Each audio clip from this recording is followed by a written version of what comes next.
নবী হে, আপনার সম্মানকে আমি আকাশচুম্বী করেছি।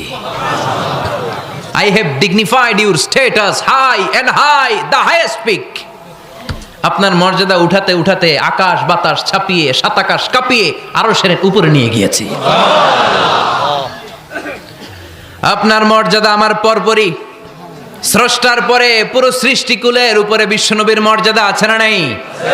এজন্য আল্লাহ বললেন ওয়ারাফা'না লাকা যিকরাক, ও নবী আপনার মর্যাদা সম্মান আমি আকাশচুম্বী করেছি। আপনার সুনাম সুখ্যাতি মান মর্যাদা আমি গোটা বিশ্বে ছড়াইয়া দেব। এ আয়াত যখন নাজিল হলো কাফেররা হাসতে শুরু করলো। কাফেররা বলে মোহাম্মদ বেটা বলে কি, ও জানে বাঁচবি কিনা ওইটাই তো সন্দেহ।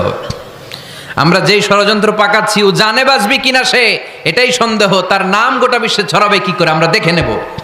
আল্লাহ বলেন তোরা আমার নবীর সুনাম সুখ্যাতি ছড়ানোর ব্যাপারে বাধা তৈরি করবি, তোরা আমার নবীর ব্যাপারে অপপ্রচার চালাবি, তোদের অপপ্রচারকেই আমি আমার নবীর প্রচার মাধ্যম বানিয়ে দেব। তোরা তোদের অপপ্রচারকে আমি আমার নবীর জন্য প্রচার মাধ্যম বানিয়ে দেব। এরকম অনেক সময় হয় না যে কেউ কেউ অপপ্রচার করে কারো বিরুদ্ধে, এটা তার জন্য প্রচার হয়ে যায়। কেউ অপপ্রচার চালায়, আল্লাহর মেহেরবানিতে ওইটা তার পাবলিসিটি হয়ে যায়।